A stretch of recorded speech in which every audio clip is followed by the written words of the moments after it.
Comey was spying on Trump. Well, the reason he was writing the memos was to create a record so that he could destroy No him. American knowingly colluded with the Russians to interfere in our election campaigns. Oh, wait, unless you mean Hillary Clinton. Pardons, prosecutions, and transparency.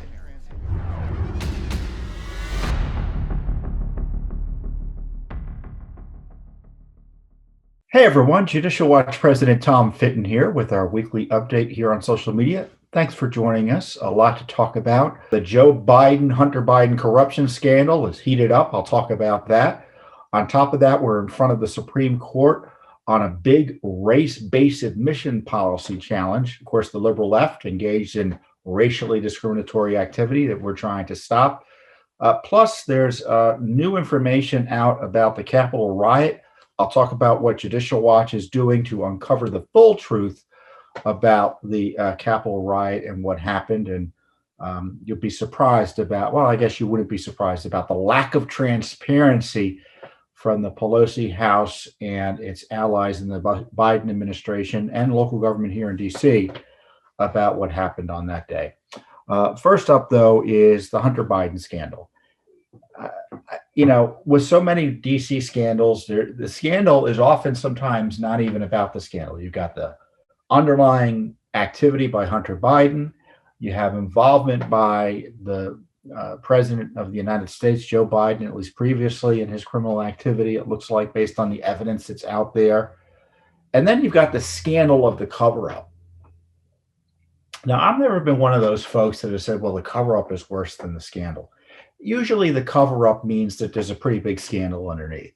That's just Washington talk for targeting Republicans who object to investigations and then accusing them of a cover-up when, in fact, the target of the investigation, the underlying conduct, didn't warrant the investigation, so they pretend that the cover-up is the real crime, when, in fact, it's not. We saw that with the Trump administration, where you had this targeting of President Trump, nothing underlying the investigation in terms of any credible information that should have been investigated. So they pretended that, quote, lying about the investigation, when in fact it looks like I don't think that many people lied about anything, became the crime as opposed to the underlying issue that was supposed to be investigated in the public interest to begin with. But here, there really is a scandal in the cover-up in the sense that the infamous Hunter laptop and Hunter generally had been on the radar, or should have been on the radar more specifically, of the Justice Department and the FBI for years, yet it was covered up.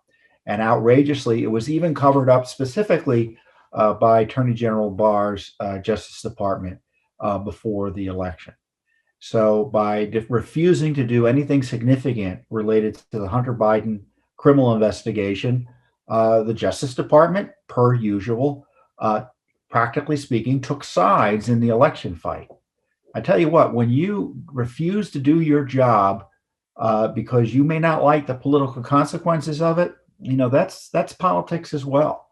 And it was really outrageous that the Justice Department covered up, and it's not surprising, but still outrageous that they covered up for Hunter Biden last year, and they're still continuing to cover up. And that's the scandal I want to talk about today. So Hunter Biden's in the news again because he's has a book out there. He's trading on his father's name, which isn't necessarily illegal, talking about his addiction and pretending he did nothing wrong.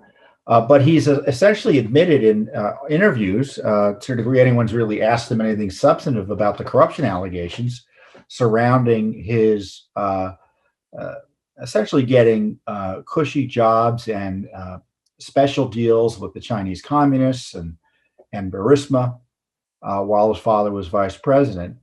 He essentially admitted, or didn't rule out, he said it could be the laptop. Now, the laptop obviously is his. I don't think anyone seriously thinks it isn't. It's been forensically examined by an independent journalist entity, the Daily Mail, that further confirms that it is. Of course, we have documents that have been publicly released that show that the FBI had subpoenaed this specific laptop. So the documents on the laptop and other testimony shows that Joe Biden was lying about his involvement in his son's business. And secondly, that his father was benefiting from his son's business. the business which is now the subject of a criminal investigation. Like I said, the evidence shows, right? So what does that mean when the evidence shows? It means that law enforcement has a good enough reason to open an investigation. It's not just guessing. It's not just, oh, well, I don't like Joe Biden, therefore he should be investigated. No, there's evidence that there was a pay-to-play scheme. There was racketeering involving the President Biden and his family that began in the least while he was vice president and continued to who knows when. And so, as I said, the big problem was the cover-up of those allegations, the refusal to investigate them during the last few years. Now, supposedly there is an ongoing investigation by the FBI and Justice Department to Hunter Biden. But the scandal is that the regulations of the Justice Department that they use to torture President Trump are not being applied to President Biden. And those are the regulations requiring the appointment of a special counsel. Now, special counsel typically is supposed to be appointed when there's an appearance of a conflict of interest. So Attorney General Merrick Garland, who's the new Attorney General, directly reports to President Biden. And how can the Justice Department, run by political appointees of President Biden, investigate Biden and his family, or his family, his son specifically, while maintaining the appearance that justice is being fairly administered? They can't. Now, you may recall, I'm not a big fan of special counsels, but the fact is they're there. That's what the regulation requires. One should never have been appointed for President Trump, since there was no underlying issue to investigate. But here we already know there's an investigation into Hunter Biden. So now it's April, and there is still no special counsel for Joe Biden's family corruption issues.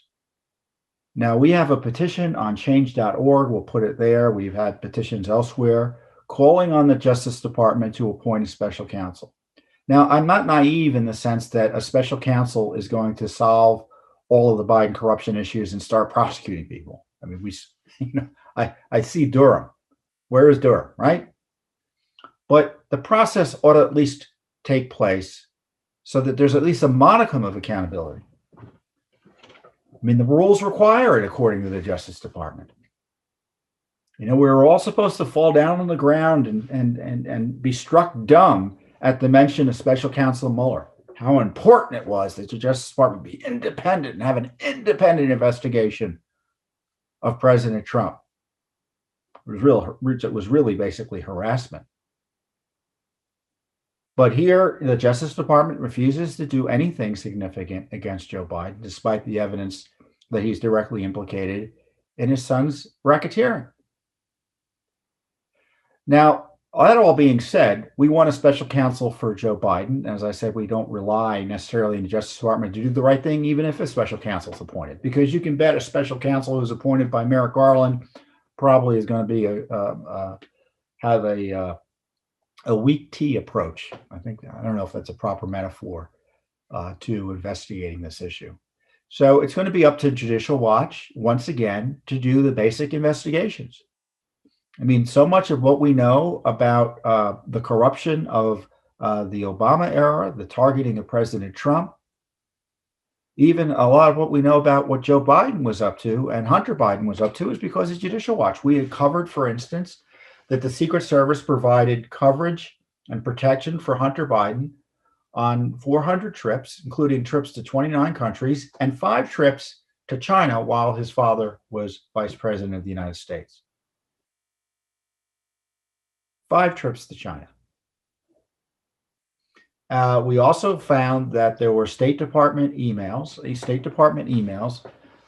showing that there was concern in the Obama administration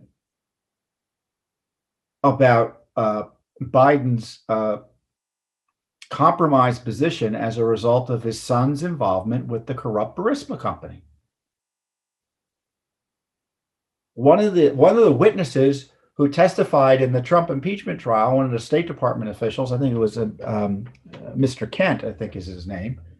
He's writing an email to Ambassador Yovanovitch, who looks to me gave false testimony about her knowledge of Burisma, saying, oh, look, the Russians are essentially trolling Biden because Biden's talking about his anti-corruption activities in Ukraine. And the Russians are like, are you kidding me? Your son's on the Burisma board. You're going to come in and lecture anyone about anti-corruption? It presented a foreign relations problem for the United States government at the time. Again, that material it's available on our website at judicialwatch.org. Maybe we'll put it as a link in the discussions below. That didn't come out because of Congress. Frankly, Congress didn't get the information.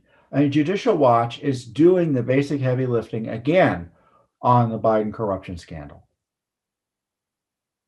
I mean, much of what we know about the laptop isn't because of government investigations. It's because of independent folks like Rudy Giuliani and the New York Post and now the Daily Mail and all the other folks who have separately run down what's in the Hunter Biden laptop. So I really, I don't want anyone to be addicted to anything, right? I don't wish ill will, at least health wise, on Hunter Biden or anyone.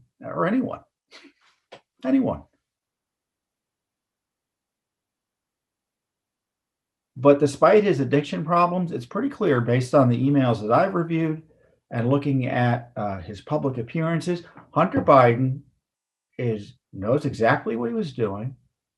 And so he should be held fully accountable for any misconduct. And we need to know whether his father was benefiting, as the documents and text and other information suggests, from the monies he was getting from abroad and through his shady operations, Hunter Biden's shady operations. 10% for the big guy. What does that mean? And as Rudy Giuliani pointed out, you may recall we had a discussion with him a few months ago about this issue. You don't need to bribe someone directly to be engaged in bribery that benefits that person. Meaning, if you're a father and someone wants to bribe the father, he takes care of the son, and that's a bribe too. So this is kind of almost the very definition of RICO, the racketeering, influence, and corrupt organizations activity that is sometimes prosecuted as it relates to the mafia, drug dealers, and people like that. There needs to be a RICO investigation of the Biden family. And Judicial Watch has ongoing litigation. Well over, we've got to have at least a dozen lawsuits on this already, hundreds of Freedom of Information Act requests tied to the Biden issue and the related Obamagate issues. Because remember, President Trump was impeached because he asked questions about Biden corruption.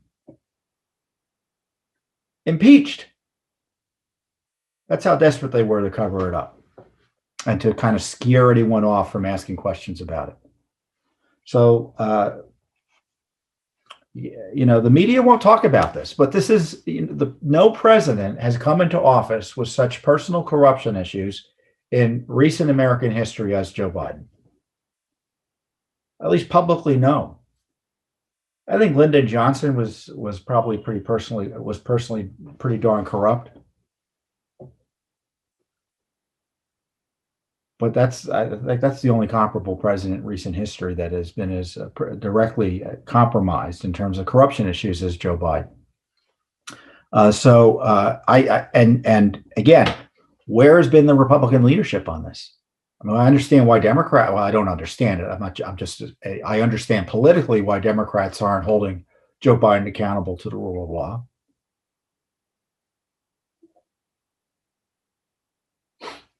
But where are the Republicans on this? Do you hear anyone on TV talking about this? Do you hear any Republican leaders talking about this? I don't. And Joe Biden could be innocent, right? All this evidence looks terrible. And it turns out they do a thorough investigation and there's nothing there, and they shut it down. But, maybe that's the case. But there needs to be an investigation. We need to get the questions asked. I mean, prosecution's okay. If someone gets prosecuted, great, if the evidence warrants it. We can't even get the questions asked by this corrupt Justice Department. We can't even get the questions asked. That's my chief complaint with Durham. I'm not seeing evidence, publicly available at least, that he's done the sort of comprehensive investigation that we expected from him. He's now, quote, officially a special counsel. And it's been over 2 years. He was appointed in April of 2019. Nothing. One person was prosecuted. And that person was handed to him on a silver platter by the Inspector General, the FBI agent lawyer who altered documents to falsify, that led to the falsification of FISA warrants targeting the Trump team. So we want the Justice Department to do its job. And if it can't do its job, why do we have a Justice Department? Why do we have a Justice Department? You can be sure that Judicial Watch will continue to do the investigation separately, but you should ask your members of Congress to speak out publicly about these Biden corruption issues, because nothing will be done at the Justice Department unless political pressure is brought to bear and the public pressure is brought to bear. Well, let's now talk briefly about the left's assault on the liberty of millions of Americans, using the Capitol riot as a justification. We had new information this week from the Office of DC Medical Examiner, which finally released details of the deaths of those who died that day, at least some of those who died that day. Ashley Babbitt, of course, died of a homicide. She was shot by a Capitol Hill police officer, the details of which we have zero information, practically speaking, other than her name. We don't know who shot her. We don't know, no reports about how that investigation was handled, whether that was an appropriate shooting or not. And then there are 3 other individuals, all of whom had died from accidental or seemingly natural causes. 1 had an overdose and 2 died of heart attacks. Now, the Office of Medical Examiner, in announcing release of this information, talked about the civil insurrection, the unprecedented in our American history. I don't have the language in front of me. Outrageously political language in introducing his results. Outrageously political language that further undermines confidence in the American by the American people in the way those investigations are being conducted, and specifically with the investigation of the death of police officer Sicknick, whose investigation or the autopsy has not been released yet. You may recall they had to news media said he died as a result of citing sources, that he died as a result of being bashed in the head with a fire extinguisher. Turned out that wasn't the case. And seemingly all the evidence suggests that he didn't die directly as an assault of anyone, that it wasn't a homicide. But of course, we don't have any conclusion one way or another. And the fact it's taken so long and we still don't have a conclusion is a scandal. We sued for this information a few weeks ago. And believe me, we've asked for information about the shooting of that woman as well. We still haven't gotten anything. But why is it Judicial Watch is asking for basic information about the death of a police officer that was used to justify the impeachment of the President of the United States and all sorts of other activity designed to curtail the free speech rights of Americans and make American citizens, by the tens of millions, afraid of speaking up about issues of concern to them with relates to the election, COVID, etc. And as I said, when we filed the lawsuit, the fact that you had this unusual and unlawful secrecy about his death investigation, as I said, undermines public confidence in the fair administration of justice here. I mean, this is something we all have to come back to here. It's not only that justice be done, that it be perceived to have been done.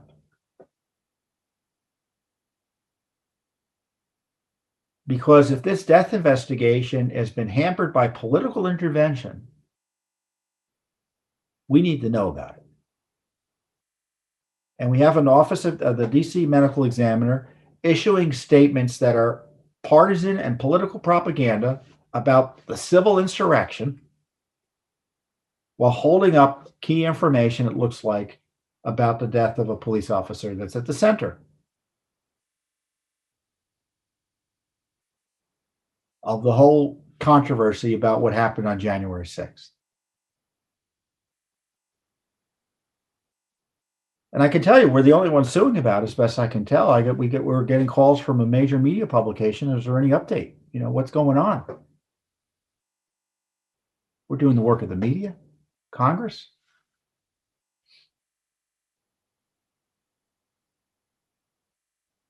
I mean, the Justice Department has been going full bore against those who participated in that demonstration / riot / whatever you want to call it.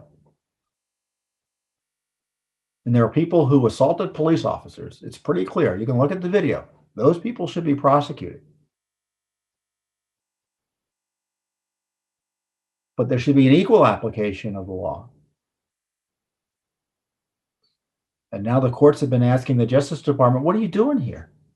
I mean, we had one judge the other day, a few weeks ago, say, look, this guy's been in jail as long as he would be in jail if he were convicted of the crime from which he's charged. He's already been in jail that long. So I don't like the way the Justice Department is handling this. I don't trust the Justice Department. I don't trust the FBI. Just because I don't trust the FBI and Justice Department doesn't mean I think everything that happened that day was appropriate or lawful. It just means I don't trust the corrupted Justice Department and the FBI to, on their own, fairly prosecute and disclose information about what happened. We're being stonewalled by the various agencies about this. We've had to sue the Capitol Hill Police Department for basic information. Why the secrecy? Why the secrecy? So no one else is talking about this, but Judicial Watch is in court trying to get to the truth here. That's why I get so upset and excited. I shouldn't say upset. That's why I get so energetic. How's that? I get energetic. It's what motivates me, is because I know if we don't do it, no one else will. So we got to do it, right? We got to do it. Otherwise, we'll never hear the truth. It's been so true on so many public and major scandals. IRS abuse, Benghazi, Clinton, Obama.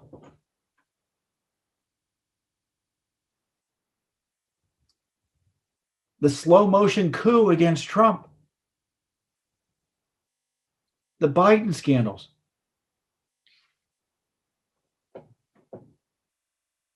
And now we've got the January 6th, which is now a date in infamy, right? The worst day in American history, according to the left. But no government transparency on it. Well, we're not going away. We're going to demand the truth. We're in court already for the truth, and we're going to be in court again asking for more information. So another case that we're pursuing now is, or another case we're involved in now, is a case before the Supreme Court brought by Asian American students, an Asian American student group against Harvard that's over their race-based admission policies that discriminate against Asians. Essentially, Harvard's using race to punish Asian applicants and using race to benefit other racial categories. And it's illegal. It's unconstitutional. The Trump Justice Department was pursuing a case, but then the Biden administration came in, and because the left actually agrees with racial discrimination, they dropped the case. But the private plaintiffs are continuing the litigation, and Judicial Watch filed a brief in partnership with our friends at the Allied Educational Foundation with the Supreme Court, encouraging the court to take up the case. And I want to read a little bit from what we did here and to describe it, because our lawyers spend a lot of time working on this material, and I don't want to give it short shrift by characterizing it in a way that doesn't give it its due, because it's great work and it highlights the key issues related to a race-based discrimination by the left. Now, you've been watching the news, I'm sure, and you've been seeing the latest left-wing news obsession with so-called anti-American, anti-Asian prejudice and harassment and violence. hate crimes, right? Well, the left doesn't care about that. I mean, they're just using it to advance their racially divisive agenda, which is designed to undo America, because they endorse discrimination based on race. Let me say it again. The left does not oppose discrimination based on race. They endorse discrimination based on race. So when they call you or anyone else a racist for opposing their agenda, just remember they support race-based decision-making by government. And we have filed this brief that I want to go through with you. It's the name of the case is Students for Fair Admission versus President and Fellows of Harvard College. Now, Students for Fair Admission argues that the admissions program intentionally discriminates again against Asian Americans on the basis of race and violates the Civil Rights Act, which bans unconstitutional race-based admissions by public universities. Pretty simple. Now they also argue, this is where it gets into the law. I'm not a lawyer, I'll warn you, but generally speaking, there's been a series of cases by the Supreme Court which has been a kind of a semi-endorsement of these race-based admission policies. And accordingly, the petitioners say the Supreme Court should overrule the decision in Grutter versus Bollinger. So you can look that case up to find out what it's about, which held that the institutions of higher education could use race as a factor in admissions. That's right. The civil rights law bans discrimination based on race, but the Supreme Court, in an abuse of power, has decided it's okay. The petitioners allege that the discriminatory admissions policy violates the 14th Amendment's Equal Protection Clause. Now, you've heard the phrase Equal Protection Clause a lot. You probably haven't read the 14th Amendment recently. I'm going to read you what the Equal Protection Clause means. Again, think about this the next time you hear about diversity and quotas and equity, which is essentially quotas. No state shall make or enforce any law which shall abridge the privileges or immunities of citizens of the United States, nor shall any state deprive any person of life, liberty, or property without due process of law, nor deny to any person within its jurisdiction the equal protection of the laws. That means you are protected under law from discrimination no matter what.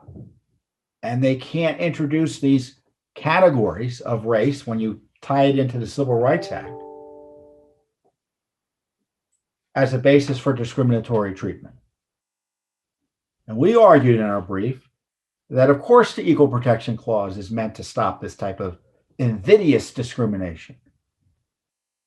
One of the core purposes of the Equal Protection Act Clause is to guarantee that individuals will be free from discrimination based upon race.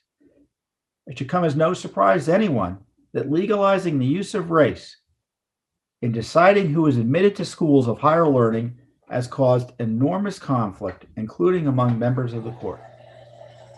Meaning the court has been battling internally about allowing race to be used as a factor in college admissions programs.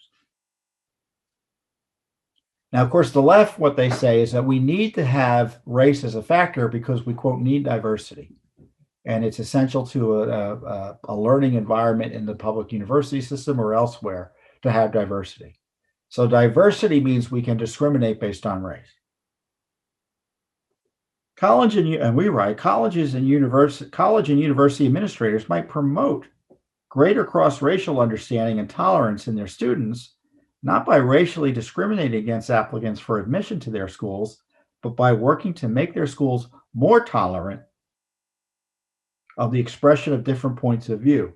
Admission programs that intentionally discriminate on the basis of race may themselves be negatively affecting the level of racial understanding and tolerance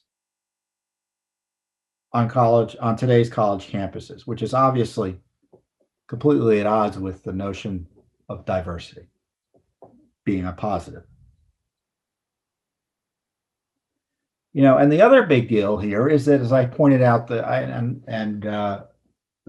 I point out the judicial corruption in allowing this behavior to continue for decades.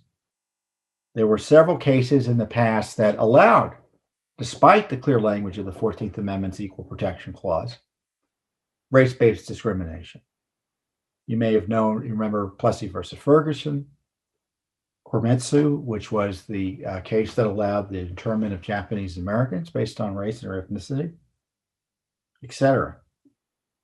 Rulings by this court, which held that under the Equal Protection Clause, individuals may be treated differently based on race, have been wrongfully decided. So we tell the court, fix it. Plessy versus Ferguson, the famous separate but equal case that upheld separate but equal based on race, on an education. The court ruled that treating individuals based on racial classification did not violate the Equal Protection Clause.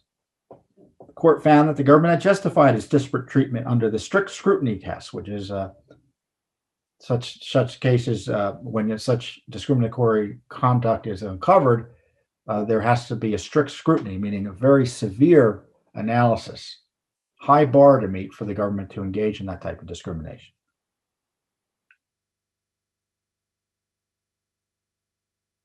Additionally, Judicial Watch argues that the case should be heard because the Supreme Court has failed to set clear precedent. They've been all over the map on this, on the issue of race-based discrimination programs.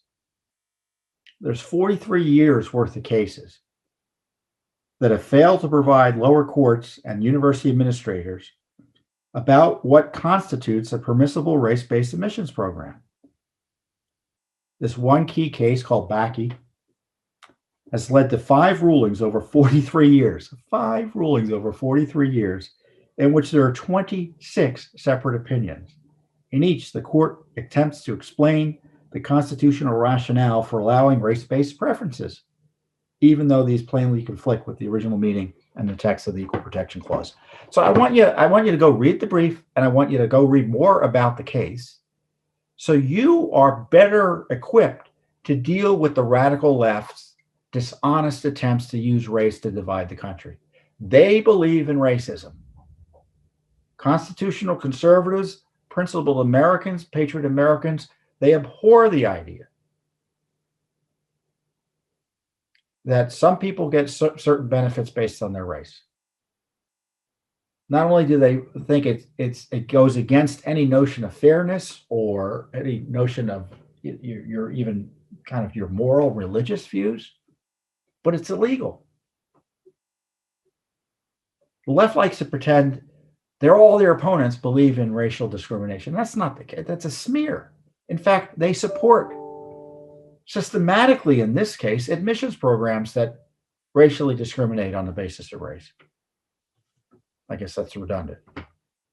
And as I say in my statement when we release this brief, court-sanctioned racial discrimination in college admissions is contrary to federal law and the U.S. Constitution. The Supreme Court should stop abusing its powers to protect racial discrimination and uphold the rights of Asian students and other innocents punished for being the wrong race by Harvard and other universities. Talk about elitism. They treat you differently according to your race in many colleges. It's outrageous. And I know this is just the tip of the iceberg, and the Supreme Court should step in and save the Constitution and protect the rights of Americans, or I guess further the Constitution from the assault that and the weakening it suffered by members of the court itself,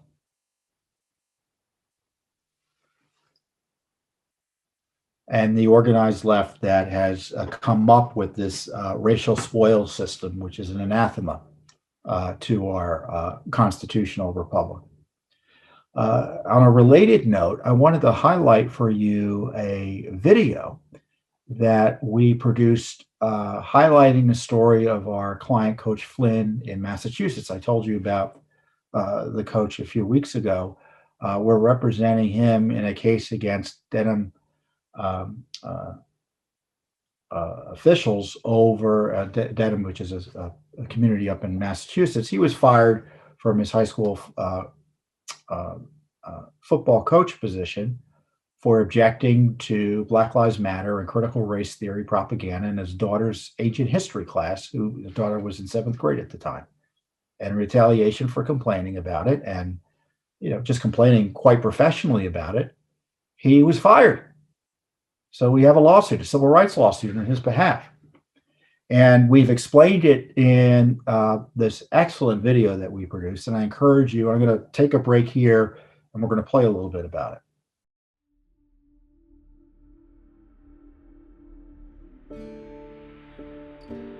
My daughter brought up and says, I don't understand this. And we noticed that it was not ancient history and world geography that she was learning. She had to answer these bubbles that were coming out of her screen that determined whether she was a Democrat or a Republican. She didn't know if she was doing it right or wrong. She didn't know if she was supposed to answer it this way or that way. It was completely opinion-based. It had nothing, there was nothing about facts. We're wondering, what does this have to do with ancient history and world geography? It was just an outrage that somebody who simply wanted to know what his curriculum was for his young daughter was fired from his job. Not only did they fire him, but they told him and the town that he was being fired because he exercised his First Amendment rights. You feel helpless. There's nothing you can do about it. Cancel culture on steroids down here in Dedham.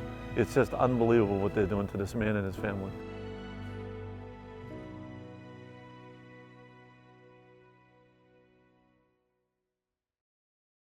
So we're back here. You can see that's a great video. You can view it in full on our YouTube channel. We have a link here, or just go to our youtube.com/judicial watch. You can watch it there, and it's online at our website at judicialwatch.org. But you can see why it's an important case. We're so proud to represent Coach Flynn. I mean, you can just tell he's a great American. He's a great father, a great husband, a great pillar of his community there. His wife is strong as well, wonderful person. And you can just tell that this is the right thing for Judicial Watch to be doing. And our lawyers are so proud to be doing this work. And Mike Bekesha, who is one of our senior attorneys here at Judicial Watch, is taking the lead on the case up in Massachusetts. So I encourage you to watch the video, share it, and get the word out about this, because this is endemic in our nation. This propagandizing by the communist left, targeting our children. As I said, this race-based communism, I don't know how else to describe it, could be the undoing of our republic if we let it get out of control. So we're going to fight it where the law allows. And when people's rights are being violated by those who are promoting this outrageous propaganda targeting our children, we're going to come in and defend them where we can. So we're proud of the case on behalf of Coach Flynn, and I encourage you to learn more about it. And if you like this and the other great work that we're doing that I described in this video, I encourage you to support Judicial Watch. There's one thing I don't do enough on these videos is ask for money, because we get contributions, and you should be giving contributions to Judicial Watch. If you are already, thank you. And I encourage you to give more contributions to Judicial Watch. If you aren't already, I encourage you to support our work directly. And in the least, share the wealth in terms of the information that we're uncovering on behalf of you, the American people. Our chief goal is to educate you about what the government's up to. I mean, these lawsuits highlight government misconduct so that you are better equipped, as I say, to stop it and tell your politicians and your elected leaders to stop it. How can you stop bad things if you don't know what's happening? So we're essential to the functioning of our country, dare I say it. And we do it because we have the support of millions of Americans like yourself. That being said, I hope you have a wonderful week, and I'll see you here next time on the Judicial Watch Weekly Update.